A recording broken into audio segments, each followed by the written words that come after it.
ভালোবাসা ভালোবাসা বিশ্বাসে ওড়ে, বিশ্লেষণে পড়ে। এইমাত্র আমি এই পেজে একটি বাক্যই পোস্ট করেছি। ভালোবাসা বিশ্বাসে ওড়ে, বিশ্লেষণে পড়ে। না, এই পেজ থেকে লাইভ হওয়ার কোনো ইচ্ছে ছিল না, অন্তত এই সময়ে তো নয়। কিন্তু বিগত কয়েকদিন ধরে আমি যে পোস্টগুলো করছি, নরনারীর সম্পর্ক, ভালোবাসা, বিভিন্ন বিষয়ে যে পোস্টগুলো করছি, তার উত্তরে, তার মন্তব্যে যেসব প্রতিক্রিয়া পাচ্ছি, এক কথায় অভাবনীয়, সত্যি অভাবনীয়। মাঝে মাঝে মনে হচ্ছে আমি স্বর্গে, কখনো মনে হচ্ছে নরকে, কখনো মনে হচ্ছে দুয়ের মাঝখানে শিখণ্ডীর মতো ঝুলে আছে। না, আমি কোনো আগাম বিজ্ঞপ্তি দিয়ে এই পেজ থেকে লাইভ হইনি। ভালোবাসাও তো আগাম কোনো কিছু বলে আসে না, তাই না? ক্ষেত্র প্রস্তুত করে না, অনেক সময়, বেশিরভাগ সময় তো করে না, তাই না? লাইভটি এই পেজে থাকবে, আপনাদের ইচ্ছে হলে আপনারা দেখবেন, শুনবেন, ভাববেন।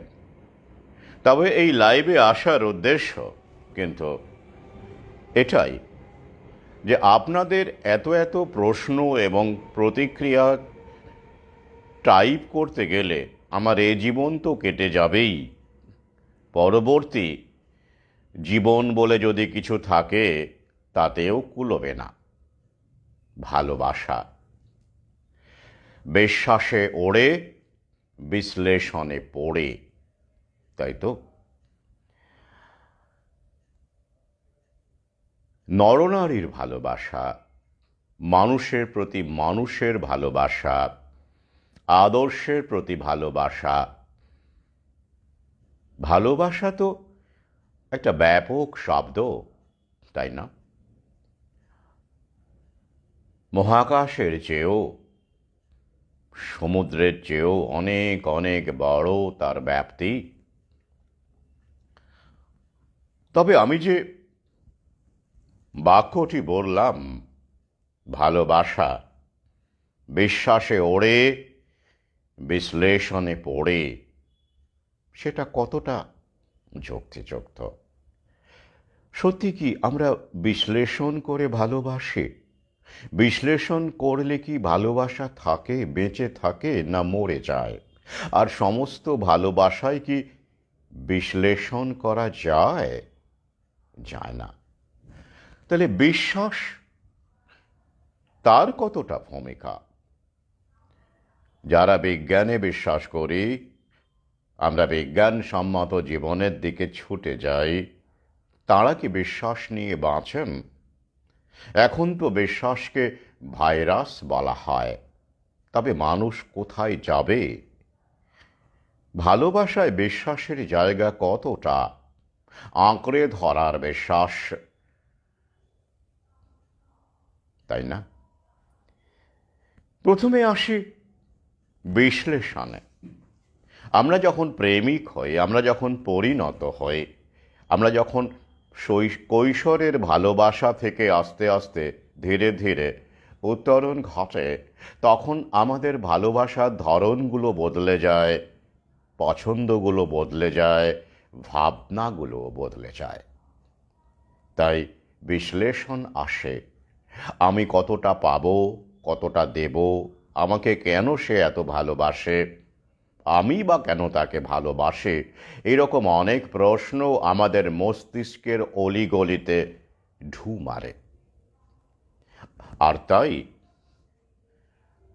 আমরা অনেক সময় তলিয়ে যাই, কখনো ভেসে ওঠি, কখনো পাখির মতো উড়ি, কখনো পালকের মতো পুড়ি। তো এই আলোচনাতে আপনাদের বিভিন্ন দৃষ্টিকোণ যা আমাকে মুগ্ধ করেছে, অভিভূত হয়েছে, তার উত্তর দেব। আর অবশ্যই কবিতা থাকবে। কবিতার মাধ্যমে ভালোবাসা, কবিতা, নরনারীর সম্পর্কে কবিতা, এমনকি মানুষের প্রতি মানুষের ভালোবাসার মধ্যেও তো কবিতার বিরাজ, কবিতার অবস্থান, তাই না? কবিতা ছাড়া তো ভালোবাসা ভাবাই যায় না। তো এই যে বিশ্লেষণের উপর ভিত্তি করে আমরা যখন বড় হই, পরিণত হই, তখন একটা ভালোবাসা সম্পর্কে যে বোধ তৈরি হয়, তার উপরও কি কবিতা জন্মায় না? কবিতা জন্মায়। পৃথিবীতে এমন কোনো বিষয় নেই যার উপরে কবিতার ফুল ফোটে না। কিন্তু সেটা সব সময় যে খুব আকাঙ্ক্ষিত ফুল হবে এমন নয়, সব সময় যে সে শুধু সুগন্ধই ছড়াবে এমন নয়, সেখানে কাঁটাও তো থাকে। এই যেমন ধরুন এই কবিতাটি, এক্স ফ্যাক্টর, পলাশ বালিকা বলে একটি কাব্যগ্রন্থে এই কবিতাটি আমি রেখেছিলাম, আমার মনে পড়ে গেল। চাঁদটাকেও যেদিন আর চাঁদ মনে হবে না, চিলেকোঠার মেঘটাও বৃষ্টির নাম করে শুধু ঢপ দিয়ে যাবে,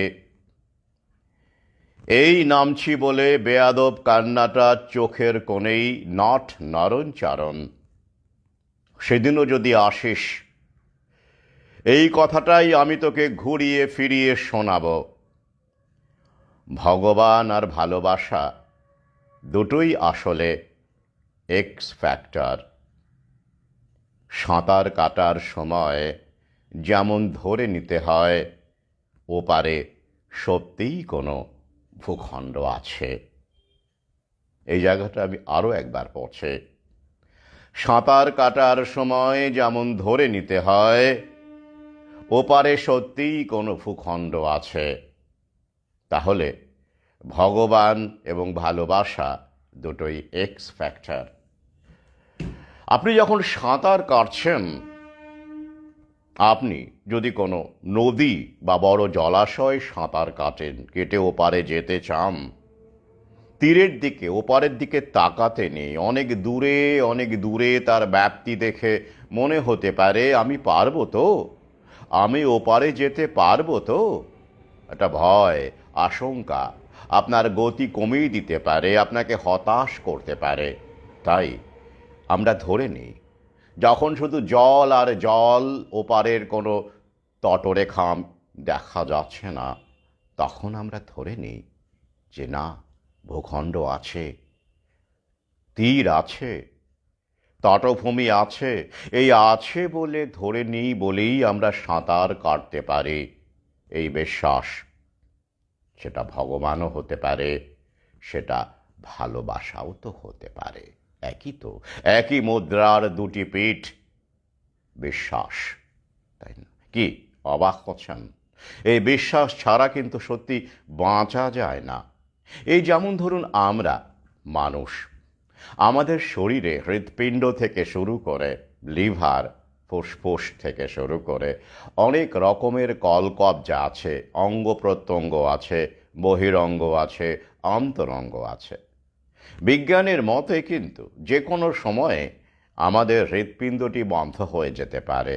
এখন তো আমরা চারদিকে তাকালেই দেখতে পাচ্ছি প্রতি মুহূর্তে হৃৎপিণ্ড বিকল হয়ে যাওয়ার খবর, তাই তো? কত কত দেখতে পাচ্ছি আমরা। তাহলে টেকনিক্যালি, সায়েন্টিফিক্যালি যে কোনো মুহূর্তেই আমরা কিন্তু চলে যেতে পারি। তবু আমরা সেটা নিয়ে ভাবছি না কেন? এই বিশ্বাসেই তো বেঁচে আছি, পরিকল্পনা করছি কালকের সূর্যোদয় আমি দেখব, কালকের ভোরটাও আমি দেখে যাব, এই ভেবে নিয়েই, এই বিশ্বাস নিয়েই কিন্তু আমরা পথ চলি। ভালোবাসাও একটা বিশ্বাস, যা ছাড়া বাঁচা যায় না। এই যেমন আপনি যখন সিঁড়ি ভাঙছেন, সিঁড়ি ভাঙতে ভাঙতে কি সব সময় পরের সিঁড়িটার দিকে তাকিয়েই পাটা ফেলেন? না, ফেলেন না। আপনি নিজের মনে কিন্তু হেঁটে যান। আপনি বিশ্বাস, আপনার অবচেতনে এই বিশ্বাসই কাজ করে, বা চেতনে এই বিশ্বাসই কাজ করে যে পরের পা ফেললে আপনি সিঁড়িটাই পাবেন। অন্ধকূপ পাবেন না, গিরিখাত পাবেন না, সিঁড়িটাই তো পাবেন। আর সেই অমল বিশ্বাসের আলোতে আপনি পা ফেলে গন্তব্যের দিকে এগিয়ে যান। এটা কি ভালোবাসা নয়? এটা কি বিশ্বাস নয়? এটা কি ঈশ্বর নয়? তাহলে বিরোধ কোথায়? শুধু বিজ্ঞান নিয়ে বাঁচা যায় না। বিজ্ঞানের মধ্যেই বিশ্বাস আছে, বিজ্ঞানের মধ্যেই ধর্ম আছে, তাই তো? আমরা খণ্ড খণ্ড করে দেখি, আর খণ্ড খণ্ড করে দেখলেই বিশ্লেষণে চলে যাই। আর বিশ্লেষণ করতে গিয়ে অন্ধকার গাঢ় থেকে গাঢ়তর হয়, আমরা হতাশ হয়ে যাই।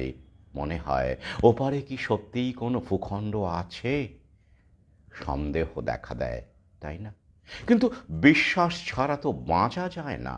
বাঁচা যায় কি? এই যেমন ধরুন এই কবিতাটি,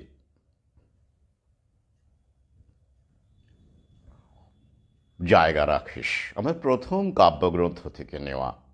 ওই নামটি, ওই জায়গা রাখিস, কাব্যগ্রন্থের নামটিও জায়গা রাখিস। তো সেখানে কি এই বিশ্লেষণ আছে? না, নেই। সেখানে আবেগ আছে। ভালোবাসা মানে তো আবেগ, ইমোশন। আরও বেশি তীব্র হলে প্যাশন। তাকে ছাড়া কি ভালোবাসা যায়? যায় না। আধ্যাত্মিক ভালোবাসা, স্পিরিচুয়ালিজমের বিষয়ে আমি এখন যাচ্ছি না। সেটাও এক ধরনের ভালোবাসা। ওই যে বললাম, ভালোবাসা বহুমাত্রিক একটি শব্দ, যাকে কখনো একটা রং দিয়ে আঁকা যায় না। রামধনুও তার জন্য যথেষ্ট নয়। যেখানেই যাস, আমার জন্য একটু জায়গা রাখিস। কত লোকেই তো রাখে, ট্রেনে, বাসে, কফি শপে, ব্যাগ, ছাতা কিংবা রুমাল দিয়ে। তুই না হয় কবিতার বই দিয়ে রাখিস। কেউ চেয়ার টানলেই ফিসফিসিয়ে বলিস, এখানে আছে, আছে একজন। আত্রায়ের বুক ঘেঁষে যখন শেষ মাছরাঙাটাও ফিরে যাবে, ঢেউে ঢেউে গলে যাবে জেলেডিঙির লণ্ঠন, আঙুলে ঘাস মাখতে মাখতে যখন আর একটা জন্ম হবে তোর, সেই বৃষ্টি ভেজা চোখেও একটু জায়গা রাখিস আমার জন্য। জায়গা রাখিস বিছানায়, বালিশে, চাদরে, তোশকে, লুকিয়ে রাখা আচারের শিশি, তাকেও জানিয়ে দিস আমার কথা।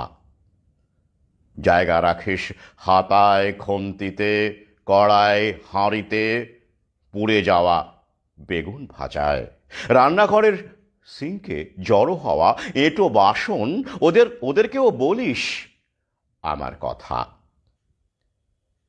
কেউ জানতে চাইবে না কার জন্য জায়গা রেখেছিস। তবু কোনো বেয়াদব ঠোঁট যদি প্রশ্ন করে বসে, কে কে আছে ওখানে, তখন আর একবার ফিসফিসিয়ে বলিস, এখানে আমার কান্না আছে, কান্না। এটা কি? আরতি, আবেগ, আর্তনাদ। ভালোবাসার মানুষ যখন দূরে চলে যায়, ছেড়ে চলে যায়, আপনি তখন কক্ষচ্যুত উল্কার মতো ছিটকে পড়েন। তখন একটা জায়গা চান, একটা আশ্রয় চান। সেটা কখনো আর্তনাদ হয়ে ওঠে, কখনো ভিক্ষার আকার নেয়। সেখানে কোনো ইগো থাকে না, তাই তো? থাকে না তেমন কোনো উচ্চকিত আর অট্টহাসে। থাকে একটা পেলব, ঘাসের উপরে জমে থাকা শিশির ফোঁটার মতো বিন্দু বিন্দু অশ্রু, এটা কি ভালোবাসা নয়? এটা কি বিশ্বাস নয়? এটা কি অর্থহীন?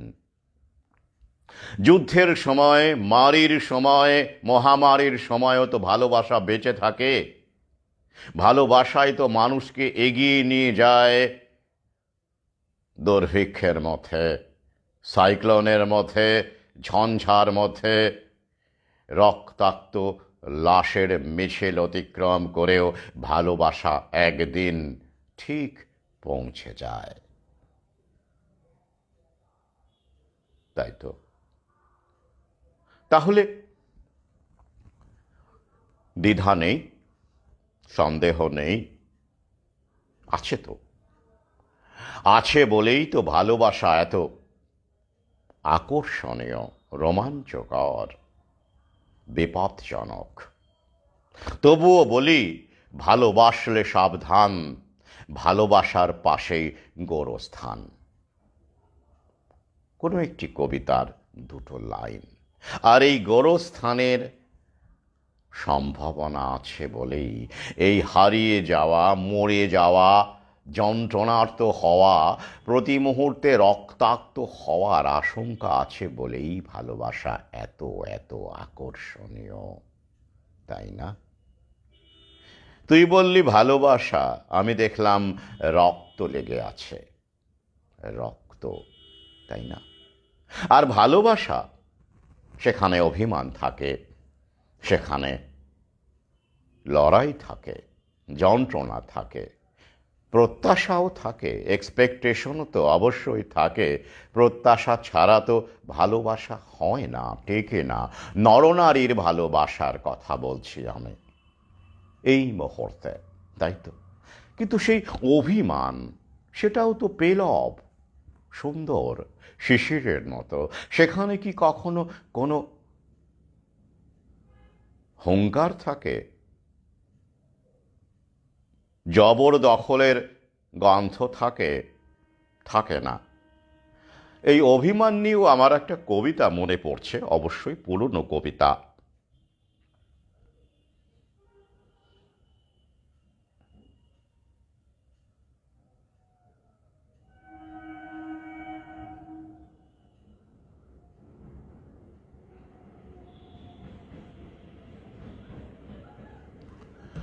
অভিমান। অভিমানও তুই কেড়ে নিলি সোনা মেয়ে, বানভাসি তবু চোখ দুটো পড়ে যায়। হাতের মুঠো বন্ধ রেখেছি পাছে, তোর ফেলে যাওয়া ভুলগুলো উড়ে যায়। অথচ সেদিনই দারুণ সর্বনাশা, আঙুলে আঙুলে অম্লান লিখে গেলি। ভালোবাসা এক অবদের খেরো খাতা, পাতা জুড়ে তার অবুজের জলকেলি। চেয়ে দেখ আজও বৃদ্ধের বসবাসে, অন্ধের মতো সন্ধেটা মরে যায়। হাতের মুঠো খুলতে পারি না ভয়ে, ভুল করে যদি ফুলগুলো ঝরে যায়। এটা কি স্মৃতি?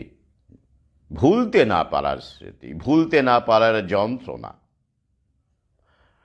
নতুন বিশ্ব ব্যবস্থা যতই আসুক না কেন, আসুক, রোবট আসুক, এআই আসুক, ভালোবাসা কি তার সুবাস হারাবে? কতটা হারাবে? ধরন হারাবে? ধরন তো আগে থেকেই আছে, কিন্তু কত রকমের ধরন আসবে ভালোবাসায়? নতুন কোনো সংযোজন হবে এই নতুন বিশ্ব ব্যবস্থায়? হ্যাঁ, সে বিষয়েও ক্ষিপ্ত আলোচনায় হয়তো আসবো আমি এই ভিডিওতে। কতক্ষণ আমি থাকতে পারবো আমি জানি না। আসলে এত এত প্রশ্ন প্রতিক্রিয়া, আপনাদের মননশীলতা আমাকে চমকে দিয়েছে। আমি এই পোস্টগুলো করতে পরবর্তীকালে আবার মনে হচ্ছিল যে আমি কি তাহলে বড় বেশি বিশ্লেষণে যাচ্ছি?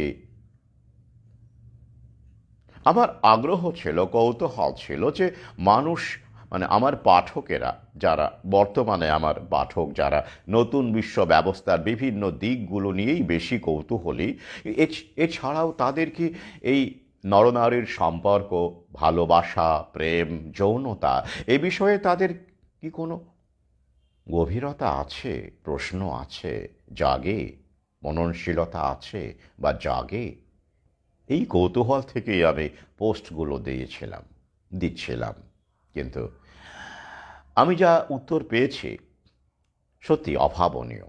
মানে আমি ভাবিনি যে এতটা এ যুগে দাঁড়িয়েও কত মানুষ কত গভীরে গিয়ে ভাবতে পারে, বিশেষ করে আমার পাঠকেরা যারা এখানে মন্তব্য করেছেন, প্রতিক্রিয়া দিয়েছেন, তাই না? আসলে ভালোবাসায় যেমন বসন্ত আসে আসে, আবার শীতও আছে। এই যে এখন শীতকাল চলছে, তাই না? যদিও শীতকালটা ভালোবাসার ক্ষেত্রে, প্রেমিক প্রেমিকার ক্ষেত্রে পার্কে বসে গল্প করা, ঘোরাঘুরি, এই ক্ষেত্রে আদর্শ সময়, এ বিষয়ে সন্দেহ নেই। কিন্তু ভালোবাসারও একটা শীত আছে। সেই শীতটা কেমন? যখন মানুষ উপলব্ধি করে, বিশ্বাস করে, বিশ্বাসে একটা ফাটল ধরে, যখন সে দার্শনিকতার জায়গা থেকে, গভীরতার জায়গা থেকে, অনেকটা দূর থেকে ভালোবাসাকে বোঝার চেষ্টা করে, তখন কেমন দাঁড়ায়? আপনি ভালোবাসার মধ্যে আছেন, তখন কিন্তু আপনি অন্ধ। কিন্তু সেই অন্ধত্বের মধ্যেও একটা মিষ্টতা আছে, সেই উন্মাদনার মধ্যেও একটা মিষ্টতা আছে। পরবর্তীকালে হয়তো মনে হয় আপনার, এ কি বোকা ছিলাম আমি, কিন্তু সেই বোকামির যে সৌন্দর্যটা ছিল সেই সময়ে, ওই স্বাদ আপনি আর কখনো ফিরে পাবেন না। হ্যাঁ, কারণ বোকারাই তো ভালোবাসতে পারে। ভালোবাসা চালাক মানুষের কাজ নয়। ভালোবাসা আসলে আহাম্মকের কাজ। ভালোবাসা বলতে আমি যা বুঝি সেইটা আহাম্মকের কাজ, সেটা চালাক মানুষের কাজ নয়। আপনি যত চালাক হবেন, যত পরিণত হবেন, তত বেশি করে আপনি এই যে ভালোবাসা, আবেগ, প্যাশন, তার থেকে আপনি দূরে সরে যাবেন। হ্যাঁ, প্রশ্ন জাগতেই পারে, এই মন, তার সঙ্গে হরমোনের যোগাযোগ আছে? কতটা আছে? পুরোটাই কি হরমোন? সেখানে কি অন্য কিছু নেই? শুধুই হরমোন? মন কতটা, হরমোন কতটা? এসব তো প্রশ্ন জাগেই আমাদের মধ্যে। উত্তর দেওয়ার চেষ্টা করব আমি, তবে এই একটি ভিডিওতে নিশ্চয়ই হবে না। এই বিষয়টি এত এত এত এত ব্যাপ্ত, আর আপনাদের প্রতিক্রিয়া, মন্তব্য এতটাই গভীর যে আমাকে পরে হয়তো আরও একবার আসতে হবে বা মাঝে মধ্যেই আসতে হবে। তো এই ভালোবাসার শীতটা কী রকম?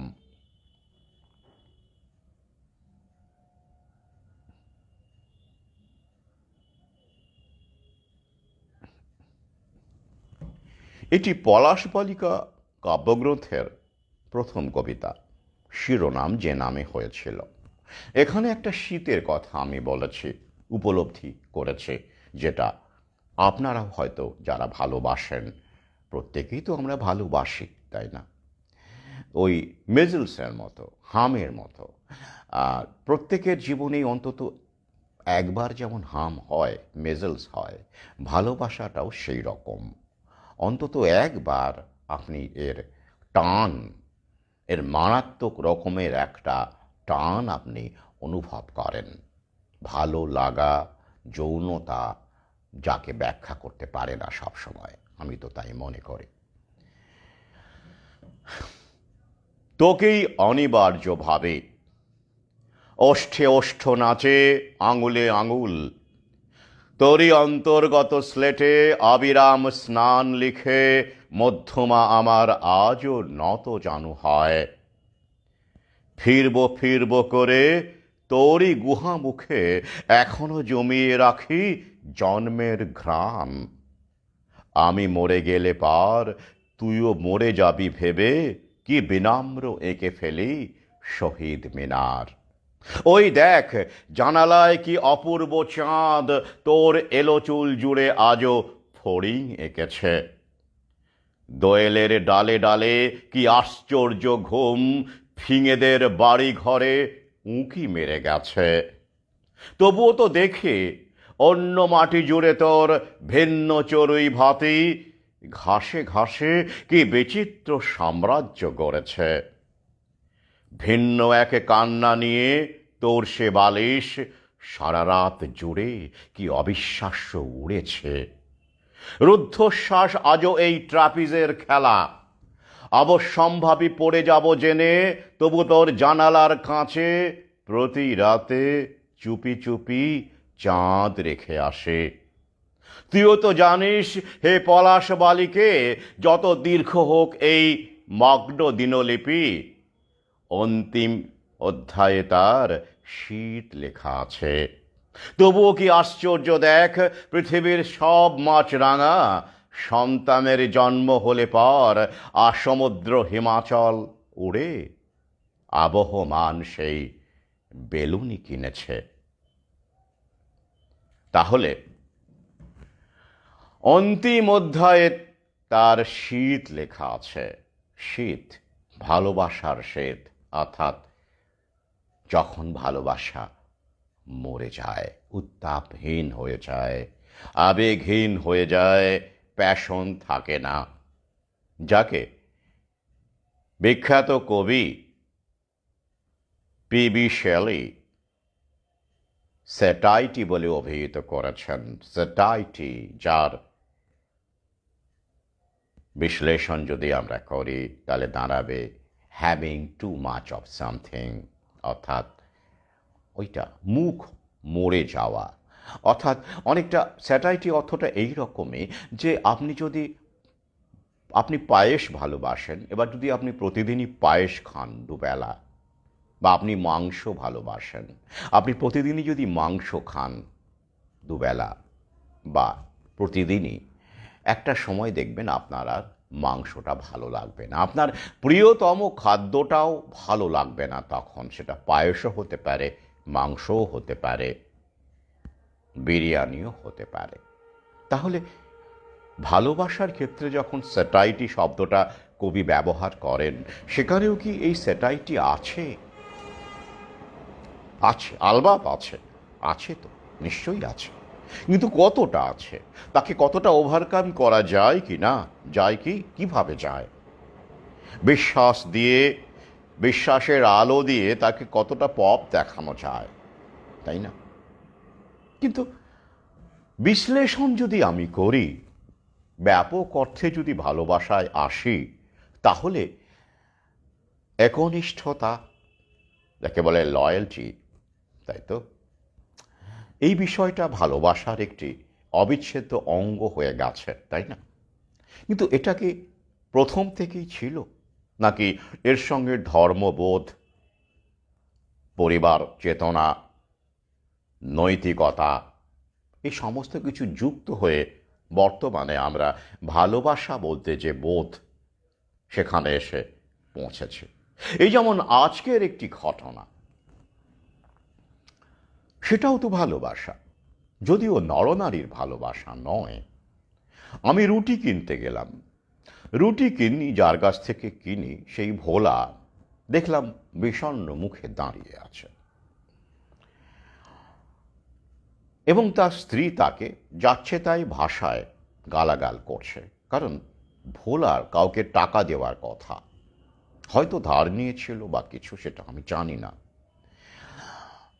সেই টাকা সে দিতে পারছে না, এবং সেই পারছে না বলে ভোলাকে তার স্ত্রী বা তার আপনজন, তার কেউ, নামটা যাই হোক না কেন, এটা আমার কাছে প্রতীকী হিসেবেই ধরুন, তাকে আবেগে একটা রাগ, তখন তাকে তো তাগাদা দিচ্ছে না, যে টাকা পায় তাকে তাগাদা দিচ্ছে, এবং সে মেয়েটি মেজাজ হারিয়ে তার স্বামীকে অকথ্য ভাষায় বলছে। স্বাভাবিক, তার অভিমানে লেগেছে। এবার তারপরে সে ফোনটা ভোলাকে ধরিয়ে দিল, এই যে আবার ফোন এসেছে, তুমি কথা বলো, আমি আর পারছি না। এবার আমি ফোনের ওপার থেকে যে কণ্ঠস্বরটা শুনলাম, শুনে খারাপ লাগলো, ভীষণই খারাপ লাগলো। এবং তাকে যে যুক্তি দিল আমার এই রুটি বিক্রেতা, যে সে সাইবার কাফেতে নাকি কাজ করছে না, সার্ভারের গণ্ডগোল, এরকম এরকম বলল। কিন্তু আমি খুব ভালো করে জানি, এবং কিছুক্ষণ আগেই সে স্ত্রীকেও বলেই ফেলেছিল যে তার কাছে টাকা নেই এখন, সে কীভাবে দেবে। এবার রুটি যদি আরও কিছু বিক্রি হয়, রুটি তরকারি, তাহলে হয়তো রাতের টাকাটা সে ফেরত দিতে পারে। বেশি টাকা নয় কিন্তু, মাত্র 500 টাকা, মানে আপনাদের কাছে মাত্র, এই মুহূর্তে আমার কাছেও এটা অনেক। সেটা আমি কত বিপজ্জনকভাবে বাঁচি, ওই ভালোবাসার মতোই আমি বেঁচে থাকি, সেটা আমি জানি। তো যাই হোক, আমি তখন ওকে আমার পার্সে যা ছিল সেই 500 টাকাটা দিয়ে বললাম, তুই এটা রাখ। যাই হোক, আমি কবে ফেরত পাবো সেটা একবারও জিজ্ঞাসা করিনি, মাথাতেই আসেনি, আমি চলে এলাম। এটা কি ভালোবাসা নয়? এমন ভালোবাসা কি আপনারা ভালোবাসেন না? আমি একা তো নই, এরকম আপনারা আছেন বলেই তো সমাজটা এখনো টিকে আছে, তাই না? এটাও কি ভালোবাসা নয়? এটাও ভালোবাসা। আমি বলতে পারছি বলে, আমার একটা আপাত পরিচয় আছে বলে আমার কথা আপনারা শোনেন, তাই তো? কিন্তু আপনাদের জীবনেও এরকম অনেক ঘটনা আছে যেখানে আপনারা মানুষের পাশে দাঁড়ান, ওটাও তো ভালোবাসা, তাই না? তাহলে এখানে আমার কি স্বার্থ আছে? সে আমার কোনো বই পড়বে? সে জানেই না আমি লেখালেখি করি, বলিও নি, কোনো দরকার নেই। সে জানে আমি একজন ডাক্তার, কারণ ওই যে করুণামৃত থেকে তাকে সচেতন করেছিলাম, এই কাজটা তো আমি সর্বত্র করি। এবং এই রকম সমস্যায় সে আগেও পড়েছে, বিভিন্নভাবে আমি তাকে আমার সাধ্যমতো, শুধু ভোলা নয়, আরও অনেক অনেক মানুষ।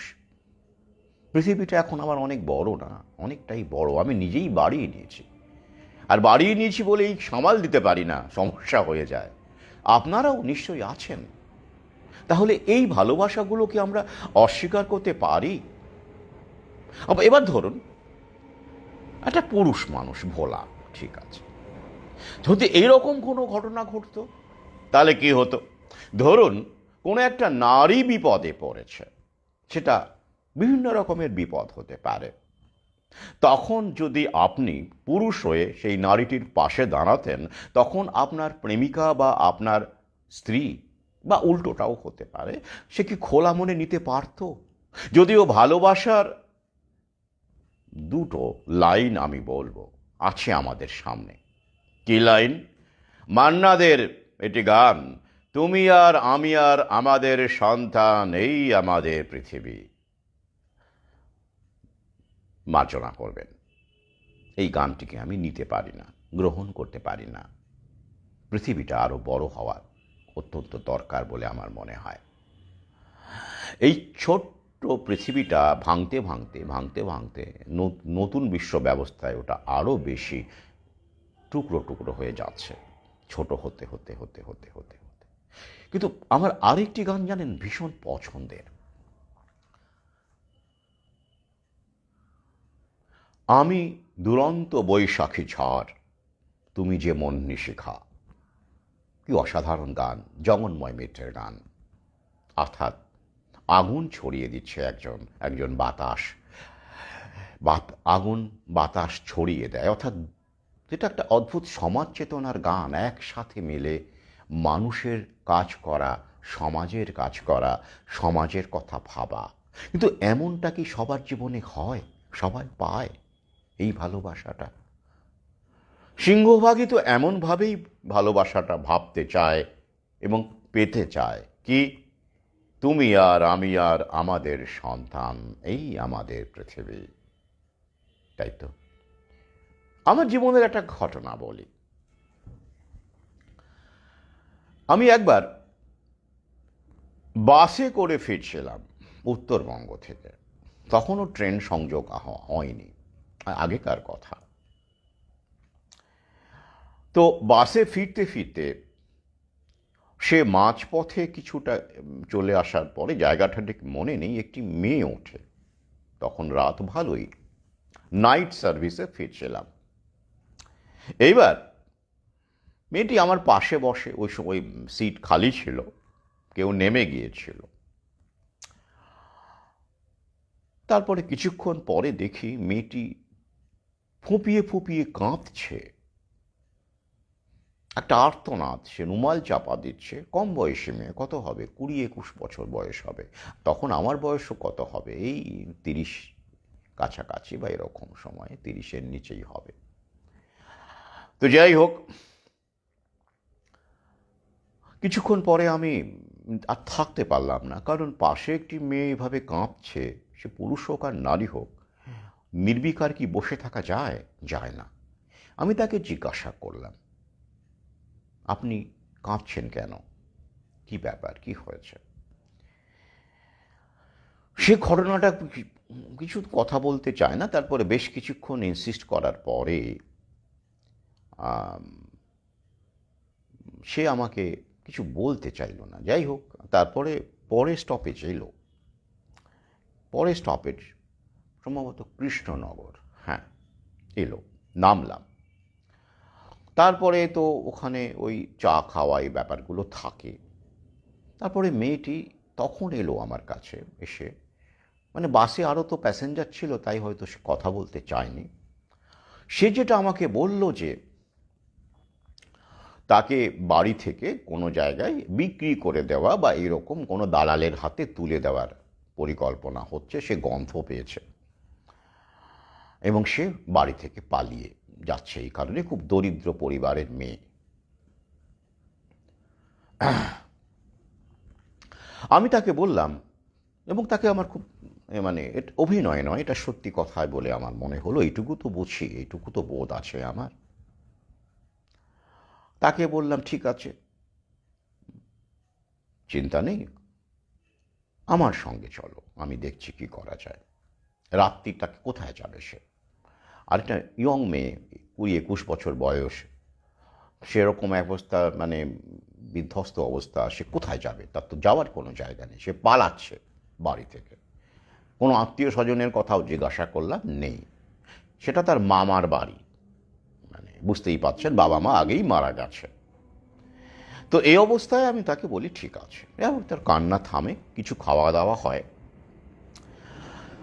খাওয়া দাওয়ার পরে যাই হোক, তারপরে যখন কলকাতার দিকে আসছি, ইতিমধ্যেই তখন আমার জীবনে তখন একটি নারী ছিল।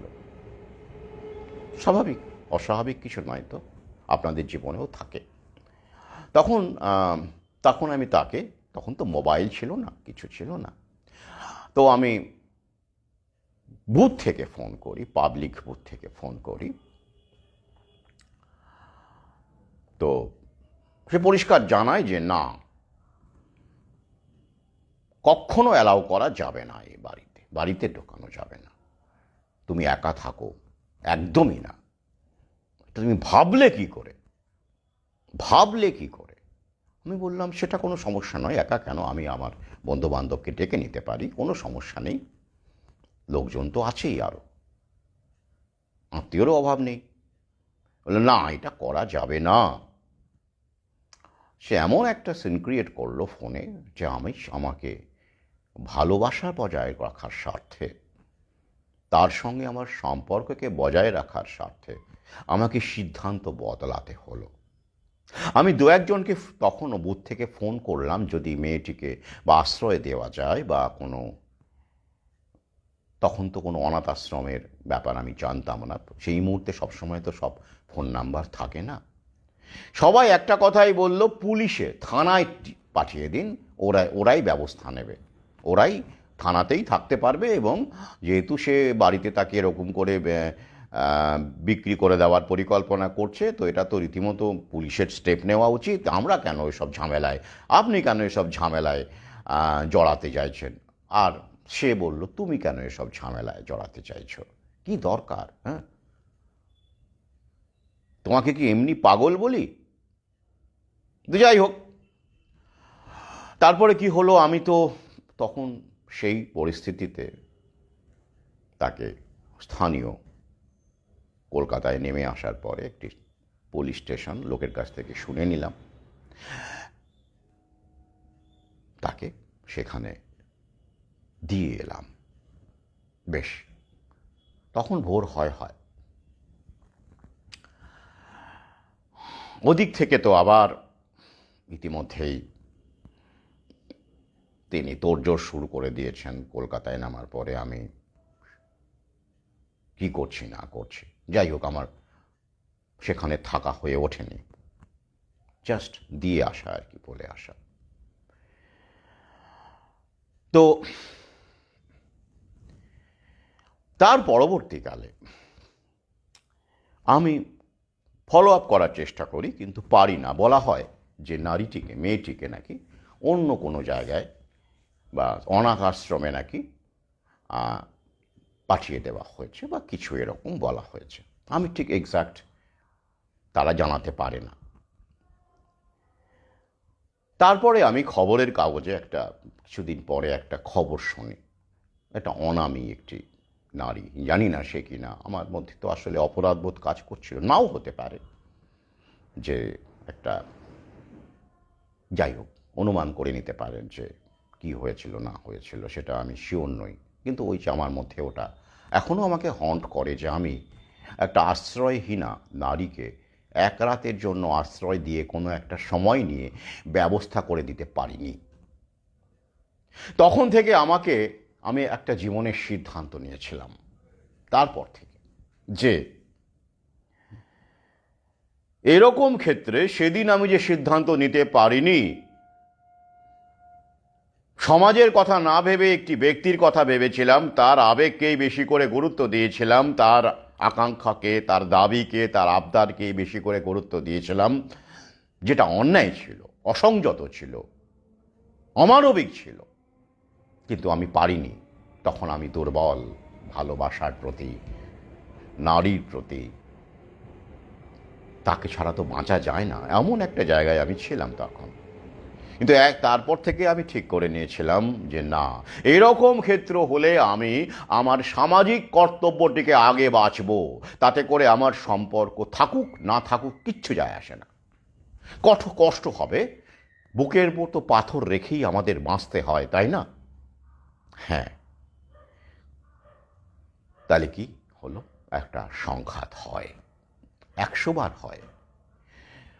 অর্থাৎ নারীকে ভালোবাসা যখন সে বহ্নি শিখা না হয়, আপনি যদি কাল বৈশাখী ঝড় হয়ে ওঠেন, আর আপনার প্রিয়জন নারীটি যদি আপনার এই আদর্শ বা আপনার চিন্তা ভাবনা, আমি এটা আমার কথা বললাম, আপনাদের দেখবেন ভিন্ন ভিন্ন আদর্শ আছে হয়তো, প্রত্যেকের তো জীবনের একটা কিছু থাকে, ছোট হোক বড় হোক, একটা কিছু থাকে না?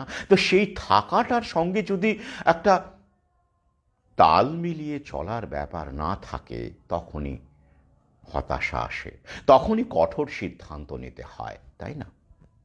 আমি কঠোর সিদ্ধান্ত তখন নিতে পারিনি, কিন্তু সেই লেসনটা আমি যেটা শিখেছিলাম, মহাকাল আমার মধ্যে যেটা ঢুকিয়ে দিয়েছিল, পরবর্তীতে কিন্তু আমি ঠিক সেভাবেই জীবনকে এগিয়ে নিয়ে চলেছি।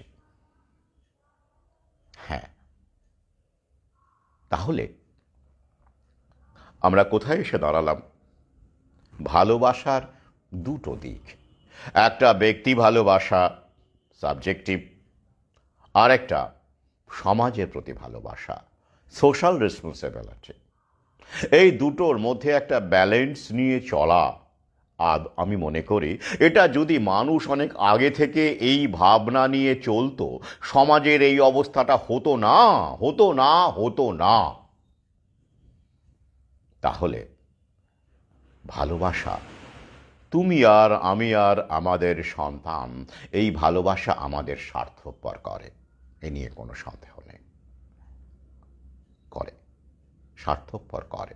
কারণ আমরা পজেস করতে শুরু করি, শুধু সেই নারীটিকে নয়, সেই প্রেমিকটিকে নয়, সেই প্রেমিকাটিকে নয়, আমরা পজেস করতে শুরু করি তাকে ভালো রাখার জন্য, আরামে রাখার জন্য, কমফোর্টে রাখার জন্য এবং নিজে আরামে থাকার জন্য, নিজে কমফোর্টে থাকার জন্য আনুষঙ্গিক যত উপকরণ আছে, বাড়ি গাড়ি থেকে শুরু করে সব কিছুর সঙ্গে সম্পর্কটা মানুষটা একাকার হয়ে যায়।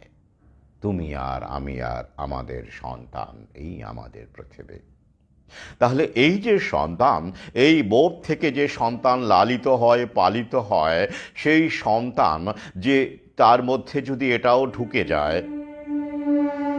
সংকীর্ণতা, স্বার্থপরতা, শুধুমাত্র ক্যারিয়ার তৈরি করতে হবে, তাহলে সমাজ তো এইখানেই এসে দাঁড়ায়, তাই না? তবুও এখনো খুঁড়িয়ে খুঁড়িয়ে হলেও সমাজটা চলছে কেন বলুন তো? সবাই এরকম নই। আমরা কেউ কেউ অন্যরকম করে বাঁচতে চাই, কেউ কেউ পাশে বসা মানুষটার আর্তনাদ শুনতে পাই। হেডফোনটা খুলে নিই, ইয়ারফোনটাকে ছুঁড়ে ফেলে দিয়ে আশপাশের মানুষের দীর্ঘশ্বাস, যন্ত্রণা, ফিসফিসগুলো আমাদের আঁচলে, আমাদের পকেটে আমরা রাখতে শুরু করি। এভাবেই আমরা পথ চলি, তাই তো? এটাও তো ভালোবাসা, তাই না? তাহলে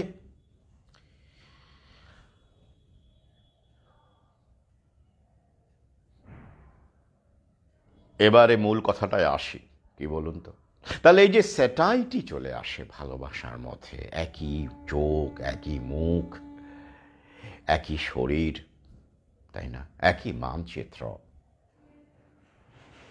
তাই না?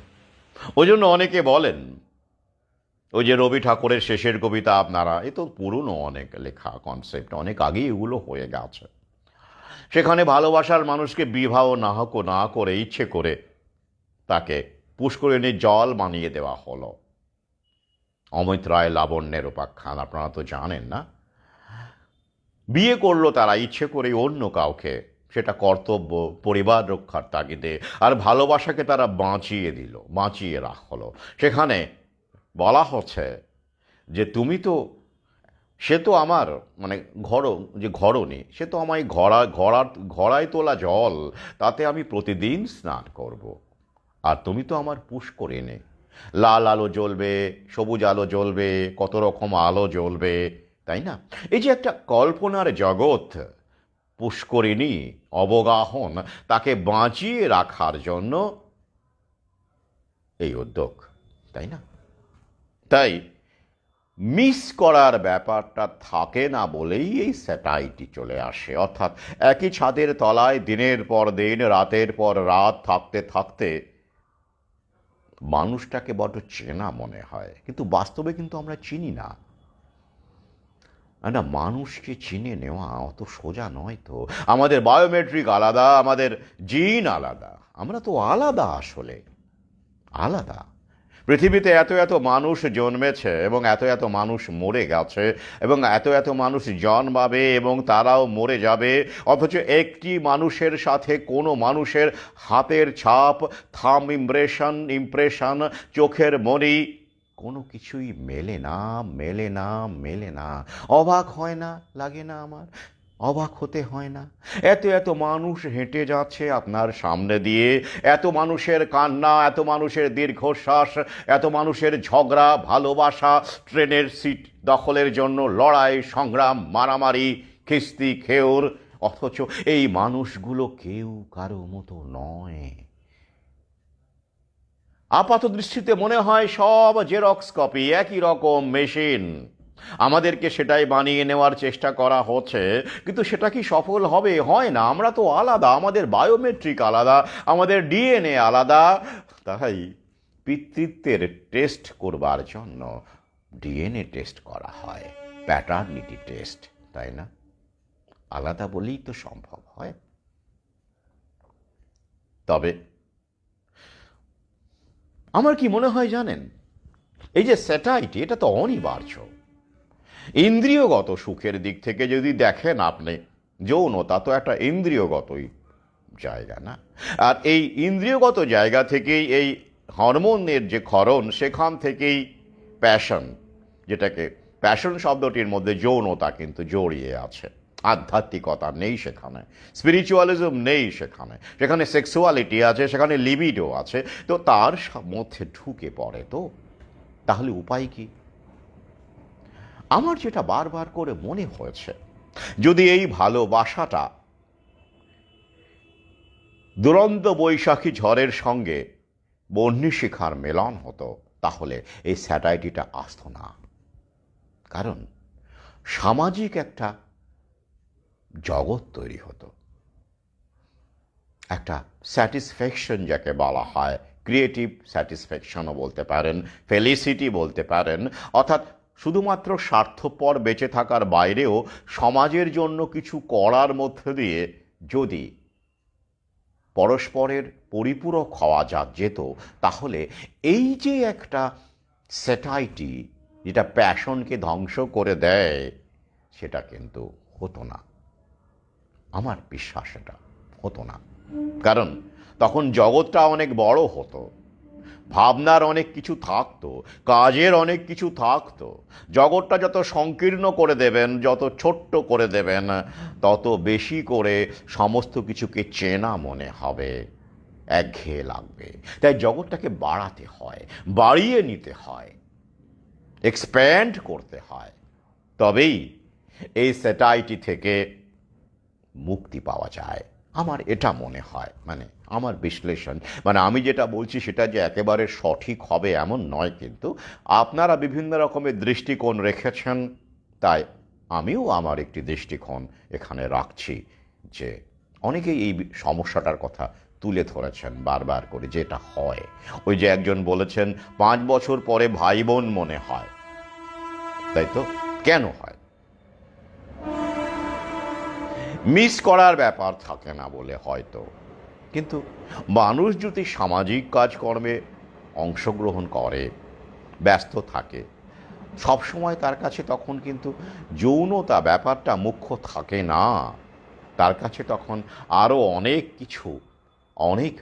কিছু চলে আসে।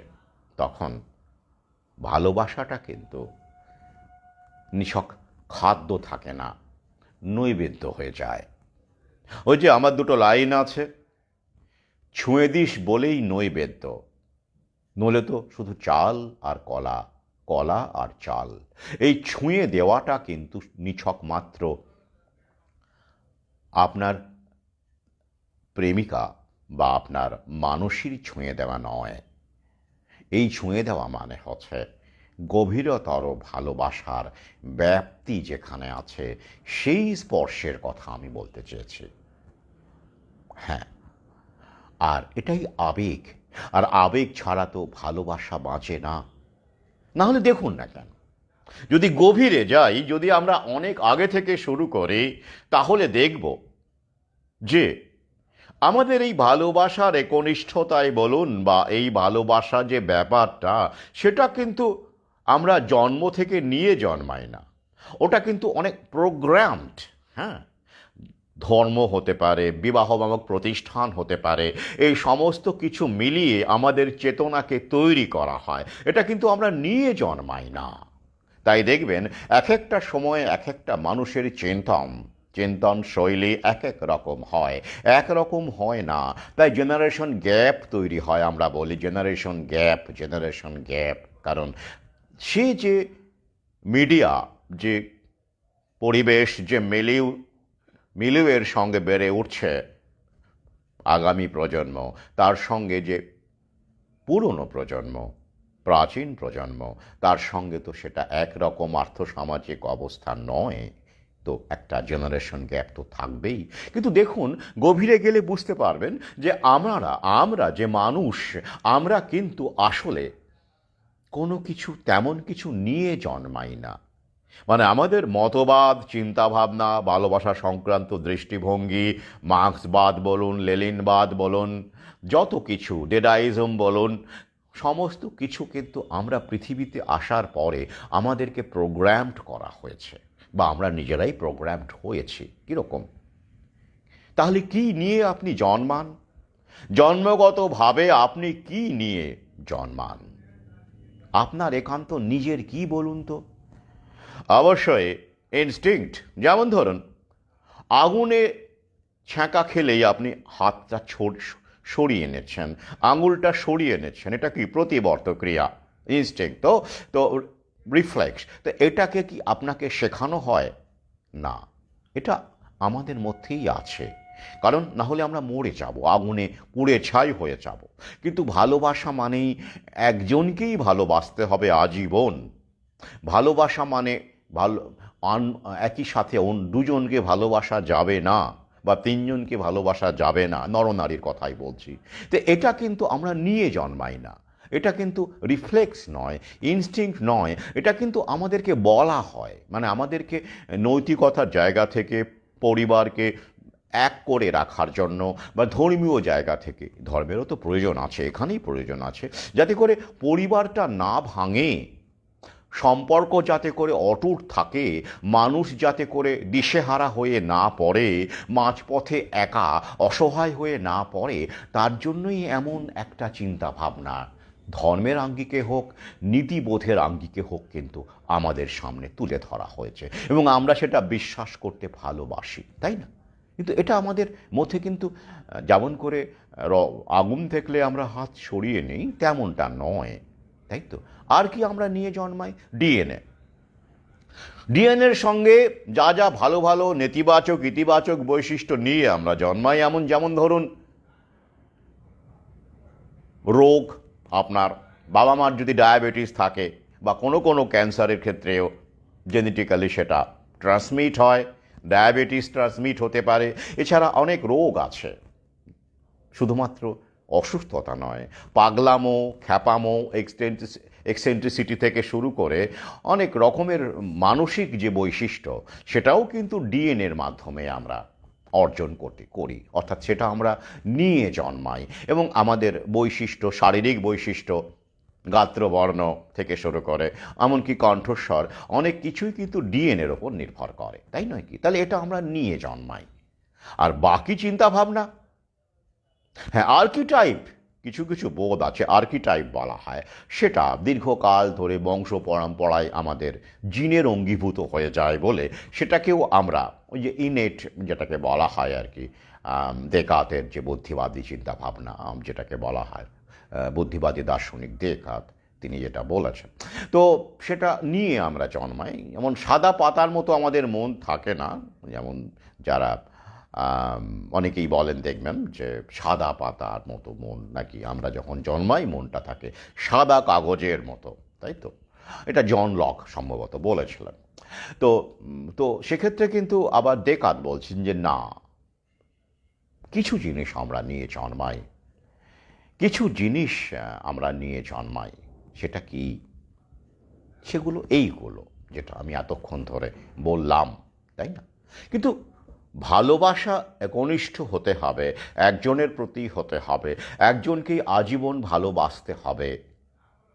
অন্য কিছু করলে সেটা খারাপ, একই সাথে দুজনকে ভালোবাসলে খারাপ, বা এই যে ব্যাপারগুলো, এগুলো কিন্তু আমাদের ডিএনএ থেকে পাওয়া নয়, বা আমাদের এই যেটাকে বলছিলাম যে আমরা ইনস্টিংক্ট, যেটা প্রতিবর্ত ক্রিয়া, আমরা যেমন আগুন থেকে বাঁচার জন্য হাত সরিয়ে নিই, এটা এরকম নয়। তাহলে সেটা আমাদের মধ্যে কিন্তু প্রবেশ করানো হয়েছে, সেটা পাঠ্যপুস্তকের মাধ্যমে হতে পারে, কথোপকথনের মাধ্যমে হতে পারে, মিডিয়ার মাধ্যমে হতে পারে, বইপত্রের মাধ্যমে হতে পারে, যে এটা ঠিক নয়, এটা পাপ। পাপ পুণ্যের বোধটাও কিন্তু আমাদের ডিএনএর অন্তর্গত নয়, সেটাও কিন্তু আমাদেরকে প্রোগ্রাম করা হয়েছে, সেটা আমাদের ভালোর জন্য করা হয় কোনো ক্ষেত্রে, অনেক ক্ষেত্রে আমাদেরকে ব্যবহার করেছে ধর্ম ব্যবসায়ীরা, এটাও যেমন ঠিক। অনেক ক্ষেত্রে আমাদের কাজে লাগানো হয়েছে যাতে করে পরিবার না ভাঙে, যাতে করে সম্পর্কগুলো বেঁচে থাকে, সেটাও তেমন ঠিক, তাই নয় কি? তো এবার আপনি আদিকালে চলে যান, একদম একদম একদম পেছনে, যেটাকে আমরা বলি প্রিমিটিভ কমিউনিজম বলা হয়, আদিম সাম্যবাদী সমাজ ব্যবস্থা। তো এ নিয়ে দেখবেন মর্গ্যানের একটি বিখ্যাত বই আছে, অ্যানসিয়েন্ট সোসাইটি। এই বই থেকে আমি অনেক কিছু ব্যবহার করি অনেক লেখাতে। তো সেখানে যদি সবচেয়ে বড় কথা, বই পড়ারও দরকার নেই। আপনি নিজেই যদি দেখেন যে মানুষ যখন জঙ্গলে থাকতো, পশু শিকার করতো একসাথে মিলে, ফুড গ্যাদারার স্টেজ, তারপরে হান্টার স্টেজ, শিকারি, তখন তো কোনো পরিবার সেইভাবে গড়ে ওঠেনি, ব্যক্তিগত সম্পত্তিও তৈরি হয়নি, প্রাইভেট প্রপার্টি বলে কিছু ছিল না, তাই নয় কি? সেখানে সমস্ত কিছু তারা ভাগ করে, সমান ভাগ করে, যার যেমন তারা সেভাবেই কিন্তু বেঁচে থাকতো, তাই নয় কি? এর ওপর, এই কনসেপ্টগুলোর ওপর ভিত্তি করে আমার কিছু লেখালেখি, আগামী বই, যেটা মানে আগামী বই মানে এই তো বই এসে গেছে, স্ট্যাচু বইটিতে থাকবে। তো সেখানে ভালোবাসার উপরও অনেক কিছু আছে, অনেক কিছু লেখালেখি ব্যক্তিগত গদ্য পর্যায়ে সেখানে থাকে, আমার পর্যবেক্ষণগুলো, অভিজ্ঞতাগুলো সেখানে রয়েছে। তো তো সেই জায়গা থেকে দেখুন, তখন প্রকৃতি আমাদের যে যৌনতা দিয়েছে, সেটা কি জন্য দিয়েছিল? একনিষ্ঠ ভালোবাসার জন্য না, কিন্তু মোটেই নয়। ওটা আমরা পরবর্তীকালে সভ্যতার অবদান হিসেবে গ্রহণ করেছি। কেন দিয়েছিল? সরল সাদা উত্তর কি? প্রোডাক্টিভিটি, অর্থাৎ সন্তান উৎপাদনের জন্য যৌনতা। প্রকৃতি সেভাবেই প্রতিটি প্রাণীকেই কিন্তু প্রকৃতি যৌন সঙ্গমের সুযোগ রেখেছে, তার জন্য বিভিন্ন, সেটা স্তন্যপায়ীর জন্য একরকম বা কীটপতঙ্গের জন্য একটা পদ্ধতি, কিন্তু এই মিলনের ব্যাপারটা কিন্তু অবশ্যই রয়েছে, তাই নয় কি? তাহলে যদিও পাথিওজেনেসিস বলে একটা বিষয় আছে, যেখানে নিজেই অনেক প্রাণী আছে, নিজেরাই অন্য কাউকে লাগে না, তো এই নিয়েও আমার লেখালেখি আছে, আলোচনা আছে। তো সেটা নিজেরাই মানে নিজেদের বংশ বিস্তার করতে পারে, কোনো আর কাউকে লাগে না, পাথিওজেনেসিস বলা হয়। তো যাই হোক, সেটা ব্যতিক্রমী, কতিপয় কিছু প্রাণীর ক্ষেত্রে এটা ঘটে। তো কেঁচো যেমন উভয় লিঙ্গ প্রাণী, তাই না? সে কি বংশবৃদ্ধি করে না? করে তো। তাহলে এখন প্রশ্ন হচ্ছে যে, তাহলে আদিকালে অরণ্যে যখন মানুষ থাকতো, অরণ্যচারী ছিল, তখন কি হতো? নরনারীর মধ্যে যৌন সম্পর্ক হতো। সেখানে কি নির্দিষ্ট কারো নারী, আমার স্ত্রী, আমাকে ছাড়া কাউকে কিছু, কারোর সঙ্গে কিছু হবে না, ব্যাপারটা ছিল কি? না, ছিল না। তখন রীতিমতো লড়াই হতো। কোনো আকর্ষণীয় নারীকে, হ্যাঁ মনে রাখবে, সেই সময় কিন্তু বুদ্ধি, মেধা, যেটাকে এখন আমরা অনেকভাবে দেখি, কোনো পুরুষের প্রতি আকর্ষিত হতে গেলে তার মেধা, তার ব্যক্তিত্ব, অনেক কিছু ম্যাটার করে নারীর কাছে, বা নারীর প্রতি আকর্ষিত হতে গেলেও পুরুষের ক্ষেত্রেও তার শারীরিক সৌন্দর্য যেমন অনেক ক্ষেত্রেই বেশি ম্যাটার করে, এছাড়াও কিন্তু আরও অনেক কিছু ম্যাটার করতে পারে অনেকের। সবাই তো এক, বললাম না আমি, সাধারণীকরণে বিশ্বাস করে না, কারণ প্রতিটি মানুষ ভিন্ন, তাদের ভাবনা চিন্তা ভিন্ন, সবাই কখনো কারো জেরক্স কপি হতে পারে না, তাই তো? তো সেটা কিন্তু তখন ছিল না, যেটা এখন এসেছে। এমনকি এখন আমরা দেখবেন ভালোবাসার ক্ষেত্রে অর্থনীতি দেখি, অনেক ক্ষেত্রে আমাকে নিজের পায়ে দাঁড়াতে পারবে কি না এটাও ম্যাটার করে। এটা তো সোশ্যাল কন্ডিশনিং, সোশ্যাল সমাজ আমাদেরকে তৈরি করে দিয়েছে এইভাবে, তাই না? এমনকি জাতপাত দেখা হয়, সে সময় কি দেখা হয়? তখন জাতপাত ছিলই না, ধর্ম দেখা হয়, এমনকি রাজনৈতিক দল দেখা হয়। ওরে বাবা, তুই বিজেপি পরিবারের মেয়ে, আমি আর দেখা গেল ছেলেটি হচ্ছে মার্ক্সবাদী বা সিপিএম, এরকম কিছু। তো ওরে অসম্ভব, হবে না, এরকম বিয়ে হবে না, এটাও অনেক ক্ষেত্রে ম্যাটার করে। তো তো এইগুলো তখন কিন্তু ছিল না, তাই তো? কি ছিল? শারীরিক শক্তি, হ্যাঁ, ব্রণ, ব্রেন নয়, ব্রণ। কারণ তখন জন্তু জানোয়ারের সঙ্গে লড়াই করে বাঁচতে হতো, তো বন্য জন্তুর সঙ্গে লড়াই করে। নারীটি তখন কি দেখতো? ডাক্তার, ইঞ্জিনিয়ার দেখতো, দেখা গেলো দুর্বল, ব্যাপক বড়সড় ভুঁড়ি, কিন্তু পয়সা কড়ি আছে, অর্থ আছে। এই কারণেও তো অনেক নারী, সবাই নয়, তারা স্বাভাবিক, কারণ সিকিউরিটি, সোশ্যাল সিকিউরিটির ব্যাপার আছে, খেয়ে পড়ে তো বাঁচতে হবে। কিন্তু অরণ্যে কি ছিল? চারদিকেই তো খাবার, ফল,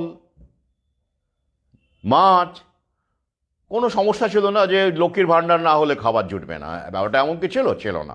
তাহলে কি হতো তখন? একটাই সমস্যা ছিল তখন, কি? বন্য জন্তু একটা, এবং অন্যান্য ট্রাইবের হামলা হতো, লড়াই সংঘর্ষ হতো, তাহলে তখন নারীটি কী চাইতো বা পুরুষটি বা কী চাইতো? তখন চাওয়াগুলো অন্যরকম ছিল। তখন নারীটি চাইতো এমন কোনো শক্তিশালী পুরুষ যে এই বন্য জন্তুর আক্রমণ থেকে আমাকে বাঁচাতে পারে বা দস্যুর আক্রমণ থেকে আমাকে বাঁচাতে পারে, তাই তো?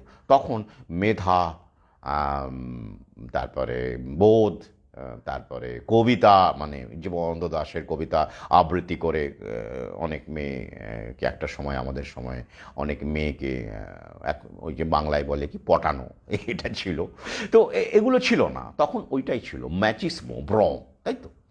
এবং একটি এরকম আকর্ষণীয় নারীকে নিয়ে মারামারি হতো, যেটা পরবর্তীকালে দেখবেন ডুয়েল শব্দটি জনপ্রিয় হয় মধ্যযুগে শুরু করে, এবং অনেক ক্ষেত্রেই দেখবেন এরকম ডুয়েল লড়তে গিয়ে মধ্যযুগে, এমনকি আধুনিক যুগেরও প্রথম ভাগে অনেকেই ডুয়েল লড়তে গিয়ে মারা যান, তাই না? আপনারা তো জানেন। তাহলে তখন কিন্তু একনিষ্ঠ ভালোবাসাটা ফ্যাক্টর ছিল না। কি ছিল? প্রকৃতি কি চায়? প্রকৃতি চায় বংশ বিস্তার। সেক্ষেত্রে প্রোডাক্টিভ মেল, প্রোডাক্টিভ ফিমেল এবং শক্তিশালী। প্রকৃতি সবসময় এটা চায় যে শক্তিশালী প্রজন্ম বেঁচে থাকতো, এটা প্রকৃতি চায়। তাহলে নারীটিও সেরকমভাবেই কিন্তু আকর্ষিত হয় একটি শক্তিশালী পুরুষের দিকে, অর্থাৎ তার উত্তরাধিকারী, তার সন্তানও শক্তিশালী হবে। এটা কিন্তু প্রাকৃতিক বিষয়। সভ্যতা এসে সেটাকে পুরো গড়বড় করে দিয়েছে, এবং যোগ্যতার যে ডেফিনেশন সেটাও কিন্তু উল্টে গেছে, উল্টে পাল্টে গেছে। সভ্যতা এসে সেটা কিন্তু আর স্বাভাবিক নেই, মানে প্রাকৃতিক নেই আর কি। পুরোটাই এখন কিন্তু প্রোগ্রামড অনুসারে আমরা চলি। তাহলে তখন একনিষ্ঠতা কিন্তু ছিল না। তখন নারীরা বা পুরুষরাও অবাধ যৌনতা যেটাকে বলা হয় সেটাই অনুশীলন করত। তবে ভালোবাসা কি ছিল না? নিশ্চয়ই ছিল।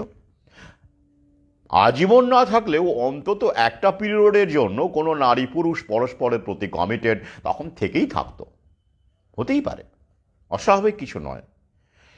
ভালো লাগা, টান যেটাকে বলে, টান, আকর্ষণ, যেটা এই সব মতবাদের পরোয়া করে না, সভ্যতার পরোয়া করে না, ওই টানের জন্যই তারা কিন্তু পরস্পরের সঙ্গে শেষ পর্যন্ত থাকতো কি না সেই ডকুমেন্টেড ফ্যাক্ট আমাদের কাছে নেই, কিন্তু থাকতো, তাই নয় কি? তখন কিন্তু বিবাহ ছিল না, ছিল না। কোথায় বিবাহ? তাহলে এই যে ব্যাপারটা, একনিষ্ঠতা হতে হবে, একনিষ্ঠ জায়গাটা হতে হবে।